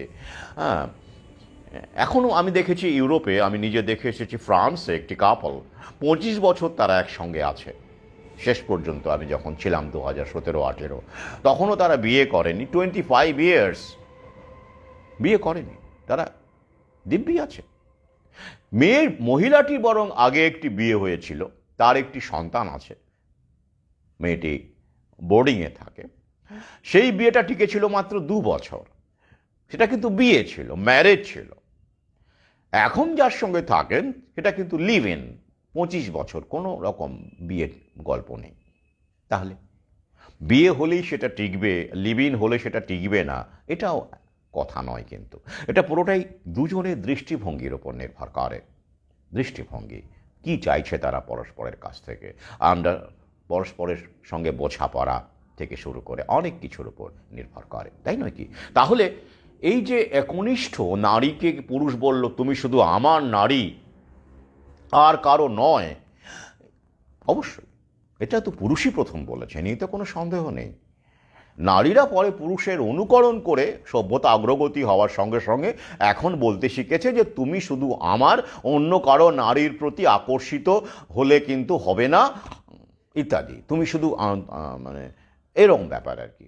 এটা কিন্তু খুব বেশি দিনের কথা নয়, কারণ যখন রাজারা ছিলেন, যখন এখনও দেখবেন আছেন, ব্রুনাইয়ের সুলতান ফুলতান অনেকেই আছেন, তারা তো হারেম রাখতেন, হ্যাঁ, মহারাজারা অনেক, এবং জমিদাররা তো অনেক নারীর সঙ্গে তাদের সম্পর্ক ছিল, তাই না? তখন কি নারীরা বলতে পারতো, অশান্তি করতে পারতো, ঝগড়া করতে পারতো? এখন যেমন হয়, তাই না? এখন পুরুষকে অনেক সামলে চলতে হয়, অনেক কিছু হয়, ফেক কেসও হয়, 498 থেকে শুরু করে বিভিন্ন রকম। পুরুষরা আগে যতটা মানে ভালো ছিল এক সময় এই সব দিক থেকে, এখন ততটাই খারাপ অবস্থায় আছে। ওই যে মহাকাল, হ্যাঁ, একটা সময় বেশ দাপটে জায়গা, মানে রয়্যাল বেঙ্গল টাইগারের থেকে এখন এইসব আইন কানুন এনে, হ্যাঁ, এদেরও অবশ্য এজেন্ডা আছে, এই যে নতুন বিশ্ব ব্যবস্থা তারা করছে, এখন পুরুষকে ইঁদুর বানিয়ে দিয়েছে। তো তো এটাকে ভুললে চলবে না, একসময় কিন্তু পুরুষরা রাজ করেছে, মানে অন্যায় করেছে, অত্যাচার করেছে, অস্বীকার করে লাভ নেই, এখনও করে। গোবলয় বেল্টে যান, অমুক জায়গায় যান, তমুক জায়গায় যান। কিন্তু প্রশ্ন হচ্ছে, তার মানে কি সব পুরুষই করেছে? মোটেই নয়।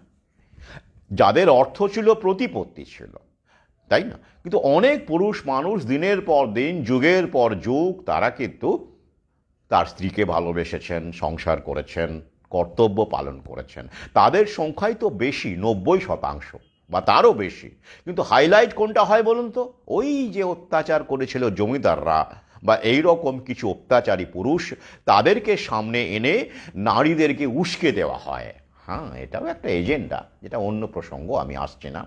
মানে পুরো সত্যটাকে দেখানো হয় না, খণ্ডিত সত্যকে দেখানো হয়। আরে বাবা, সব পুরুষই যদি ওই রকম হতো, অত্যাচারী হতো, স্বেচ্ছাচারী হতো, পরিবারকে বিসর্জন দিয়ে চলে যেত, তাহলে কি পৃথিবী তো বহু আগেই উচ্ছন্নে যেত, সৃষ্টির রসাতলে যেত, তাই নয় কি? সেটা কি হয়েছে? হয়নি। আমাদের বাবা কাকা থেকে শুরু করে আপনাদের বাবা কাকা, পিতা পিতামহ খুঁজতে শুরু করুন, দেখবেন 90% তারও বেশি পুরুষ মানুষ, তারা কিন্তু সংসার করেছেন মন দিয়ে। দু একবার এদিক ওদিক পদস্খলন হলেও তারা ফিরে এসেছেন, পরিবারের জোয়ালটা কাঁধে নিয়েছেন। কিন্তু সেগুলোকে কি হাইলাইট করা হয়? হয় না। কারণ এই শক্তি যারা পৃথিবীকে চালায়, অর্থনীতি যাদের খপ্পরে এখন, তারা বিভাজন করতে চায়, ডিভাইড অ্যান্ড রুল করতে চায়। তাই নেগেটিভটাকে সামনে এনে, 10% নেগেটিভটাকে সামনে এনে 90% ইতিবাচক যে পুরুষের ভূমিকা, সেটাকে তারা চাপা দিয়ে নারীদেরকে কিন্তু আরও বিপজ্জনক জায়গায় ঠেলে দিতে চায়। এবং পুরুষরাও কিন্তু এখন এই বিপদটা কিন্তু বুঝতে পারছে না। আমি বারবার করে ওই জন্য বলি, ডিভাইড অ্যান্ড রুল এই খেলাটা কিন্তু নারী পুরুষের মধ্যে, যৌনতার মধ্যে, ভালোবাসার মধ্যেও প্রবেশ করেছে। স্ত্রীকে ভালোবাসুন, সঙ্গীকে বোঝার চেষ্টা করুন, তাই না? তাহলে এই আবার একটু ফিরে যাই, তাহলে একনিষ্ঠতাকে দাবি কিন্তু পুরুষরা করেছিল প্রথমে। কারণ কেন, কিভাবে হলো? ওই যে ব্যক্তিগত সম্পত্তি। এ বিষয়ে এঙ্গেলসের একটি খুব ভালো বই আছে, the origin of private property, marriage, এরকম একটা বই। বইটি পুরোটাই যে একদম একমত তা নয়, কিন্তু আমি কিছু কিছু ভাবনার জায়গা আছে। কারণ সমস্ত মতবাদ থেকেই বেশ কিছু গ্রহণযোগ্য কিছু উপাদান আছে, সেটা আমি বারবার করে বলি। অন্ধ কোনো মতবাদকে অন্ধের মতো গ্রহণ করবেন না। তাই আমি এই বইটিতে ওই দুটো লাইন কিন্তু ব্যাক পেজে ব্যবহার করেছি। জানালা খোলা রাখলে দর্শন, বন্ধ থাকলে মতবাদ।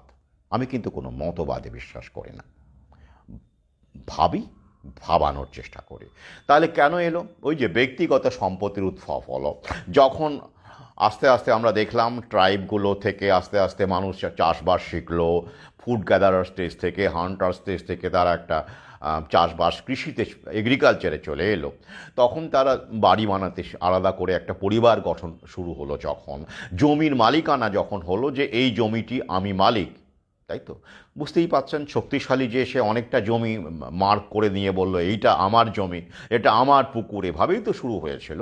যারা একটু কম শক্তিশালী বা দুর্বল ট্রাইব, তারা একটু কম জায়গা দিয়ে শুরু করলো। তাদের মধ্যে আবার যে শক্তিশালী একটু বেশি জায়গা নিল, তার বেশি লোককে জোটালো সাপোর্ট এনে, মানে এটা তো আছেই, থাকবেই, ডমিনেট করা, তাই তো? তো এবার সে যখন দেখলো যে এই জমিটা আমার, এবং আমি এই নারীটিকে, তাহলে আমার যখন সন্তান হবে, আমি চাইবো যে এই আমার সন্তানই এই জমিটির মালিক হবে, তাই তো? এটা মানসিকতা, তাই না? আমার, আপনারাও চাইবেন যে আপনার সন্তানে, যে আপনি বাড়ি গাড়ি করছেন, তো আপনি কি চাইবেন যে অন্য কারোর ঔরসে আপনার স্ত্রী গর্ভবতী হোক এবং সেই সন্তানটিকে আপনার উত্তরাধিকারী হবে? এটা মেন্টাল ব্লকেজ, তো এটা সম্ভব নয়, এটা কাজ করে।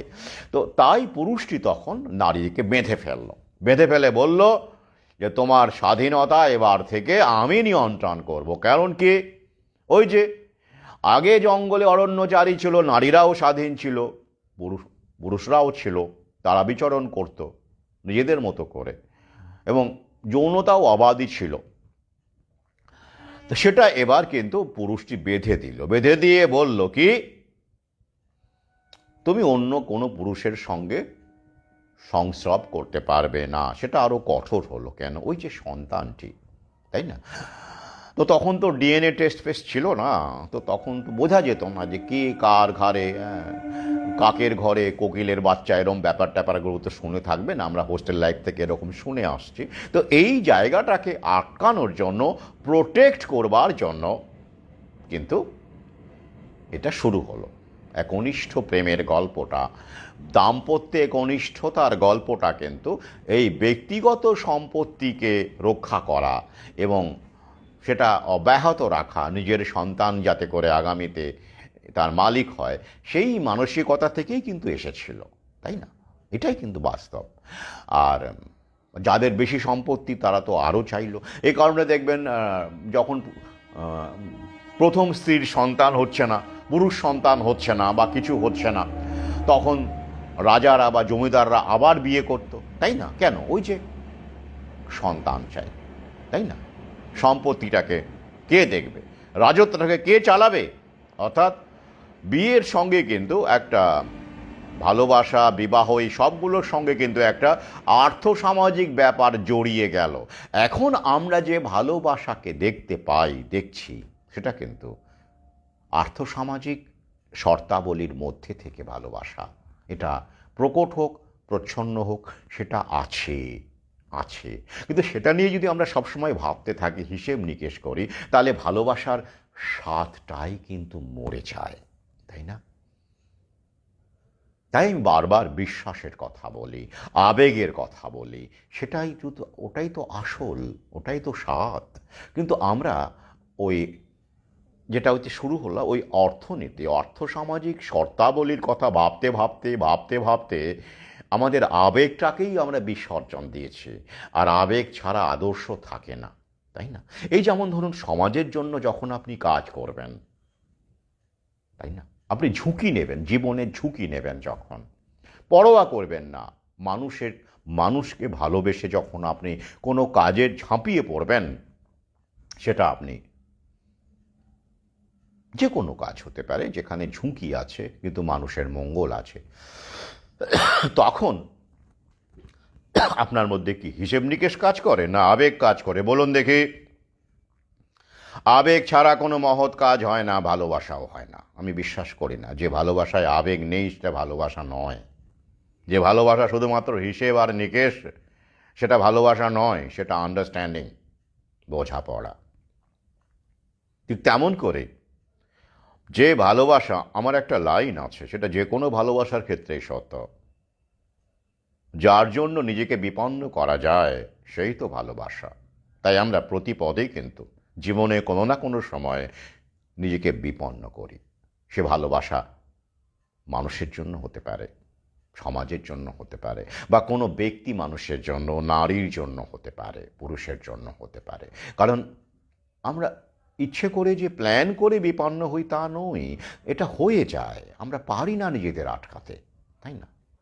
তো এটা কি আবেগ ছাড়া সম্ভব? কোন যুক্তিতে বলুন দেখি, কোন যুক্তি দিয়ে এটাকে আপনি ব্যাখ্যা করবেন যে আপনি, এই যে ক্ষুদিরামের কথাই বলুন, যে ফাঁসিতে চড়ে গেল, মাস্টারদার কথাই বলুন, এরকম বিশ্বের ইতিহাসে এরকম অনেক মানুষ আছেন যারা কখনো ওই দালালি করেননি আর কি। পরবর্তীকালে আমরা অনেক বিপ্লবী দেখেছি, তারা রীতিমতো প্রমোটেড বিপ্লবী, আমি তাদের কথা বলছি না। কিন্তু আমরা অনেক মানুষকে দেখেছি, শুধু এরা তো পরিচিত মানুষ, ক্ষুদিরাম থেকে শুরু করে, এরা তো ভালোবেসেই দেশের জন্য প্রাণ দিয়েছেন। এছাড়াও অনেক মানুষ আছেন যাদেরকে আমরা চিনি না, কাউকে কাউকে চিনি, কিন্তু তারা তাদের ক্ষেত্রে ত্যাগ করে গেছেন, ভালোবাসতে গিয়ে নিজেকে বার করে বিপন্ন করেছেন। এই যে একজনকে আপনারা চেনেন, বরুণ বিশ্বাস যার নাম, তাকে নিয়ে আমি লিখেওছিলাম। ধর্ষিতা নারীদের পাশে দাঁড়িয়েছিলেন। আমি রাজনীতি বুঝি না, রাজনৈতিক দল বুঝি না, কাজটাকে বোঝে, রুখে দাঁড়িয়েছিলেন, তাই তো? তিনি কি জানতেন না এতে বিপদ আছে, ঝুঁকি আছে? জানতেন। তা সত্ত্বেও তিনি পিছিয়ে আসেননি। এটা কি? এটা আবেগ? না, যুক্তি। যুক্তি নেই এখানে, আপনি পাবেন না। এখানে আবেগ পাবেন, মানুষের পাশে দাঁড়ানোর আবেগ, অসহায়ের পাশে দাঁড়ানোর আবেগ। এই আবেগ ছাড়া কোনো ভালোবাসাই ভালোবাসা নয়, ভালোবাসা নয়, ভালোবাসা নয়। এর কোনো ব্যাখ্যাও বিশ্লেষণ আপনি দিতেই পারবেন না। বলুন আমাকে। এই যে এত এত মন্তব্য আপনারা করেছেন, মানছি, এই সভ্যতার অগ্রগতির সঙ্গে সঙ্গে ভালোবাসার সঙ্গে আর্থসামাজিক অংশটা, চাওয়া পাওয়া, দেওয়া নেওয়া, এক্সপেকটেশন, এই সমস্ত কিছু জড়িয়ে গেছে, মানছি। এই সেইখান থেকে ভালোবাসার মণিটাকে খুঁজে পাওয়া খুব কঠিন কাজ, প্রায় অসম্ভব। যেমন করে আপনি আপনার মূল্যবান কোনো সোনার জিনিস বা যাকে আপনি মূল্যবান মনে করেন, সেই ডাস্টবিনের আস্তাকুড় থেকে আলাদা করে চিনে নিতে পারবেন হারিয়ে যাওয়ার পরে? পারবেন না। আমি তো পারিনি, আক্ষরিক অর্থেই পারিনি। একটা ঘটনা বলি। একটা সময় আমি, এখনও ওই যে একদম এক্সারসাইজ করি না তা নয়, কিন্তু তখন ব্যাপক পরিমাণে করতাম যখন আমি কলেজ লাইফে ছিলাম, যাই হোক ওই সময়টাতে। তো ডাম্বেল ডাম্বেল ধারণ করবার সময় আংটি ছিল আমার, একটা সোনার আংটি, মায়ের দেওয়া আংটি, সোনার আংটি। তো সেটা খুলে রাখতাম, কারণ ওটা মেকে যেত, বুঝতেই পারছেন। খুলে রাখতাম। তো সেরকম খুলে রেখে এক্সারসাইজ করেছি, করা হয়ে গেছে। এরপরে মনে হলো যে প্রচুর মানে কাগজপত্র সব জমে টমে গেছে, এগুলো ফেলতে হবে আবর্জনায়। এবার আমি কাগজপত্র টুকরো টুকরো জড়ো করতে গিয়ে ওই যেখানে আমি আংটিটা রেখেছিলাম সেখানেও কাগজের টুকরো টুকরো এলোমেলো ছিল, স্বাভাবিক এলোমেলো মানুষ আমি। তো সেটা সহ, আংটিটা সহ আমি ওই মানে আবর্জনার ব্যাগে ঢুকিয়েছি। ঢুকে আমি ভ্যাটে ফেলে এসছি, মানে উপর করে এসছি আর কি, উচার করে। তারপরে ঘন্টা ৩-৪ পরে আমার মনে হলো যে তাই তো, আংটিটা কোথায় গেল, কি হলো? তখন মনে হলো হ্যাঁ, ওখানে ফেলেছি।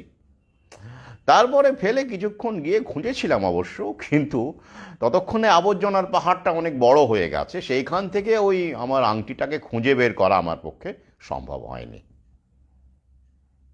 তাই তো, কি হলো? এটাই হলো বাস্তব। এই রূপকটা, এটা কিন্তু একটা ঘটনা আমার জীবনে, বাস্তব ঘটনা, কিন্তু এটা রূপক হিসেবে ব্যবহার দেখুন না কেন, ব্যাপারটা সেই রকম আছে। কিন্তু কোথাও যেন আছে, যেটা খুঁজেই আমরা পাই না। আমরা অনন্তকাল ধরে আজীবন সেটাকে খোঁজার চেষ্টা করি, খোঁজার চেষ্টা করি, খেপার মতো পরশ পাথর আমরা খুঁজে বেড়াই, কিন্তু আছে আমার বিশ্বাস। আর তাই যে উদাহরণটা আমি আপনাদের দিলাম, ক্ষুদিরামের কি কাজ, কি দরকার পড়েছিল, ভগৎ সিংয়ের কি কোন যুক্তিতে দরকার পড়েছিল ফাঁসিতে চড়ার, কোন কি যুক্তি ছিল বলুন দেখি? লোরকার কি যুক্তি ছিল, কোন যুক্তিতে? তাদের কেন, কোন ভূতটা, সুখে থাকতে ভূতে কিলোই বলে একটা কথা আমরা শুনে থাকি, তো তো সেটা তাদেরকে কোন ভূত কিলিয়েছিল? তাদের সামনে অপশন ছিল স্বাচ্ছন্দ্যের জীবন যাপন করার, তুমি আর আমি আর আমাদের সন্তান, এই আমাদের পৃথিবী, এইরকম একটা জীবন বেছে নেওয়ার অপশন তো এদের কাছে ছিল, ছিল তো। তবে কেন সেই অপশনকে ফুৎকারে উড়িয়ে দিয়ে, পদাঘাত করে এরকম একটা বিপজ্জনক বেঁচে থাকার পথ তারা বেছে নিয়েছিল? কারণ সেটা ভালোবাসা ছিল, সেটা আবেগ ছিল, ওটা ছাড়া বাঁচা যায় না। আর এই আবেগটাই, এই ভালোবাসাটাই কেউ কেউ, কোনো কোনো নারী পুরুষ এখনো তার সঙ্গীর প্রতি দেখান। সবাই পারেন না, সবাই যেমন রণাঙ্গনে বিপ্লবী হতে পারেন না, সবাই যেমন ক্ষুদিরাম হতে পারেন না, লোরকা হতে পারেন না, মাস্টারদা হতে পারেন না এই ভালোবাসার ক্ষেত্রে, তেমন ওই ভালোবাসার ক্ষেত্রেও সবাই কিন্তু লায়লা মজনু হতে পারে না, রোমিও জুলিয়েট হতে পারে না। পারে কি? পারে না। ওটাও কঠিন, এটাও কঠিন, ওটাও কঠিন। দুটোই ভালোবাসা, দুটোই আবেগ, এবং কোনোটাকেই যুক্তি দিয়ে আপনি ব্যাখ্যা করতে পারবেন না। আপনি বলতে পারেন হ্যাঁ শারীরিক সম্পর্ক, এটা একটা শর্ত কাজ করে, বেশ। আর কি? আকর্ষণ, একটা শর্ত কাজ করে, শারীরিক আকর্ষণ, যৌনতা, অবশ্যই, অর্থ, স্টেটাস, বেশ, যুক্তিগুলো নয় মেনে নিলাম।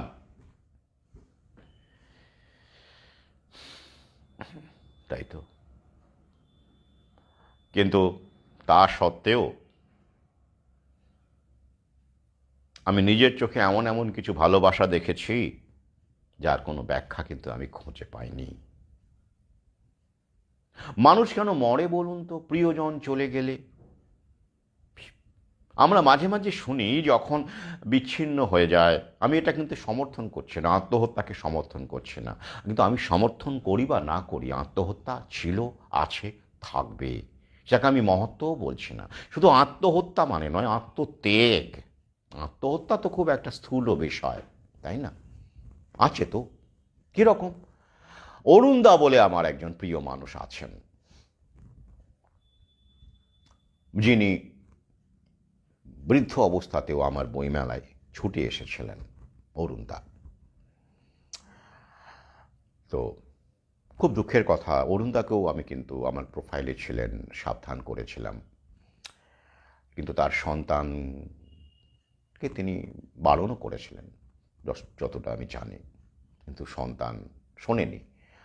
তাই বছর দুয়েক আগে, মাত্র 51 বছর, আমার বয়সী বা আমার চেয়ে একটু ছোট হবে বয়সী, অরুণদার ছেলে হার্ট অ্যাটাকে চলে গেছেন। অরুণদার 80 বছর বয়সে, 80-র বেশি বয়স এখন, সেই বয়সে এরকম একটা শোক পেতে হয়েছে। সেই অরুণদার কথাই আমি বলছি। কীরকম? এটাই কি মূল ঘটনা? না না, এটা ঘটনা নয়। অরুণদা কার সঙ্গে থাকেন? তার এক ভালোবাসার নারী, তার স্ত্রী তার সঙ্গে থাকেন। তার সন্তান, এক ছেলে এক মেয়ে। ছেলেটিতে চলে গেল, মেয়ে বাইরে, দুজনেই প্রবাসী। তো অরুণদা সুদর্শন, উচ্চশিক্ষিত, বড় পদে ছিলেন, ভালো বাড়িতে থাকেন, আমি গিয়েছি সেখানে। সেই অরুণদার স্ত্রী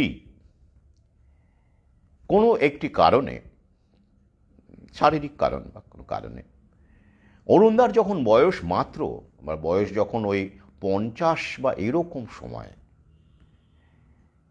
তার স্ত্রীও ওই রকম 40-এর কোঠায় বা এরকম সময়, তার স্ত্রীর পক্ষাঘাত হয়ে যায়। মানে কথা বলতে পারেন, কিন্তু নিজে নিজে স্নান বা হাঁটা চলা করতে পারেন না, সাপোর্ট লাগে। পায়খানাও করতে পারেন না, ধরিয়ে নিয়ে যেতে হয়। তো এই অবস্থায় দাঁড়িয়ে অরুণদা তার সন্তানদের মানুষ করেছেন। হ্যাঁ, স্ত্রী প্রথম দিকে অতটা খারাপ না থাকলেও আস্তে আস্তে ডিটোরিয়েট করেছেন।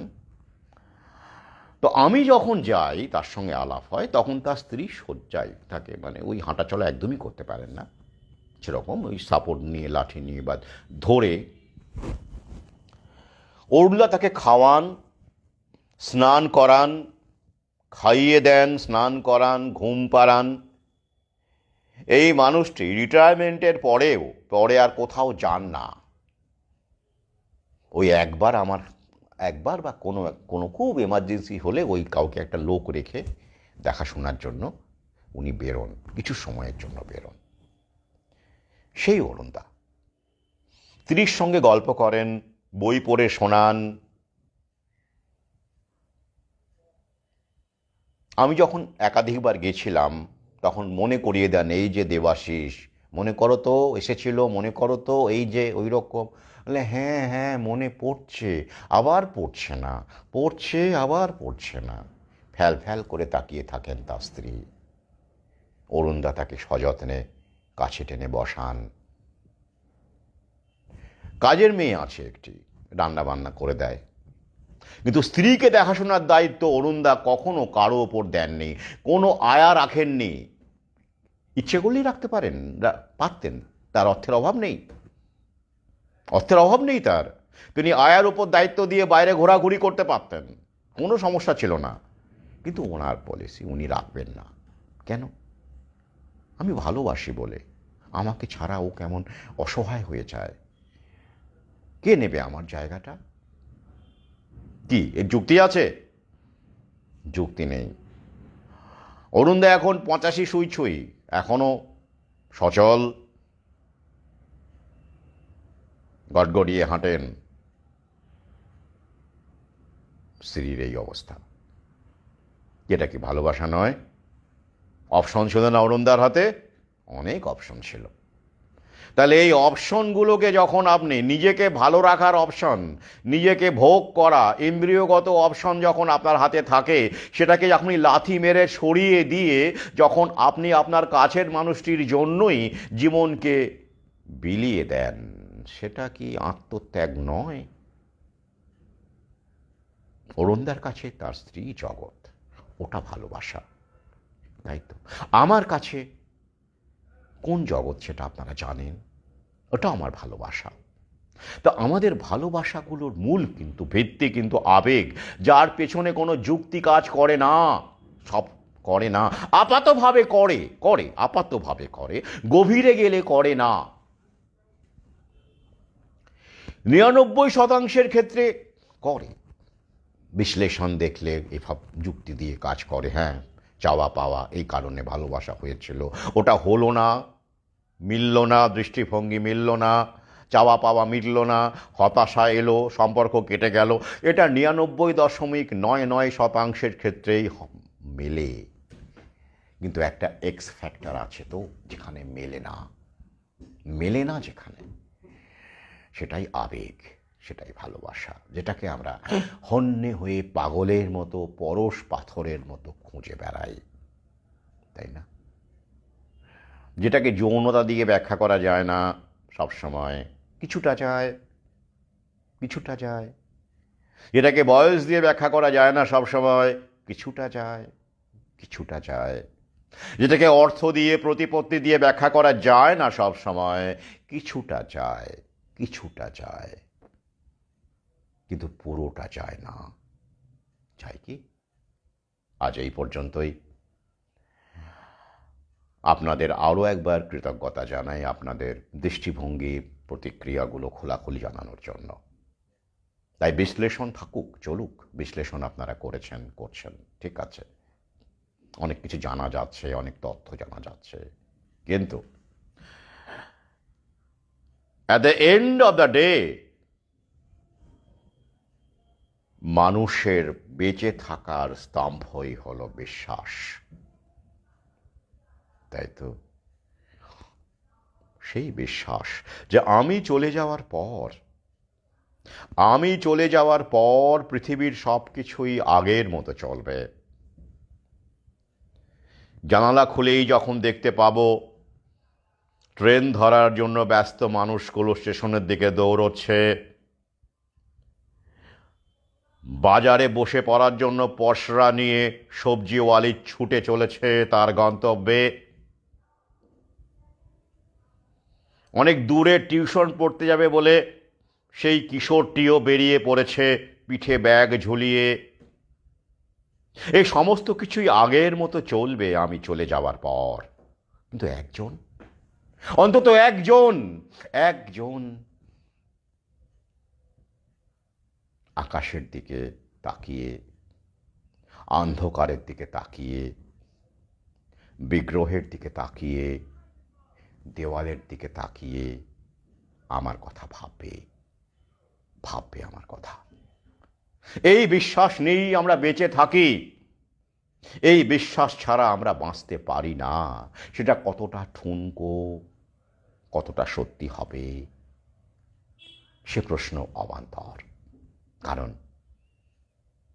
সেই সন্দেহটা যদি মনের মধ্যে একবার ঢুকে যায়, তাহলে জীবনটা বিশ্বাস ছাড়া বিশ্বাসহীন সে লড়াই সমাজের জন্য ভালোবাসা হতে পারে, মানুষের জন্য ভালোবাসা হতে পারে, হতে পারে, কিন্তু একটা কাউকে আঁকড়ে ধরে বাঁচা, সেটা নারী হতে পারে, পুরুষ হতে পারে, আদর্শ হতে পারে, আমরা কাউকে একটা আঁকড়ে ধরে বাঁচতে চাই। আসলে আমরা ভীষণ একা, তো একা। আর তাই আমরা একটা মুকুর চাই, একটা আয়না চাই, এমন একটা আয়না যেখানে আমার মুখ দেখতে পাবো, আমার মুখটা ভেসে ওঠে যেখানে, তো তাই তো। আর সেই মুখ দেখতে দেখার আয়নার জন্যই আমাদের একটা আরতি থাকে। আয়নাটা যখন অস্পষ্ট হয়ে যায়, ঝাপসা হয়ে যায়, আমরা কষ্ট পাই। কাঁচ মোছার চেষ্টা কি করি? করি না হয়তো। আসুন, আমরা ভালোবাসি নারীকে পুরুষ, পুরুষকে নারী, মানুষকে মানুষ ভালোবাসি, যার ভিত্তি হোক বিশ্বাস। ঠকবেন, কি হলো? আমরা তো প্রতি মুহূর্তে ঠকছি। আমাদের সরকার ঠকাচ্ছে, আমাদের নেতা ঠকাচ্ছে, আমরা নিজেরাই ঠকাচ্ছি। কিসের ভয়? ভয়ের কি আছে? আসুন, ভালোবাসি, ভালোবাসি, ভালোবাসি।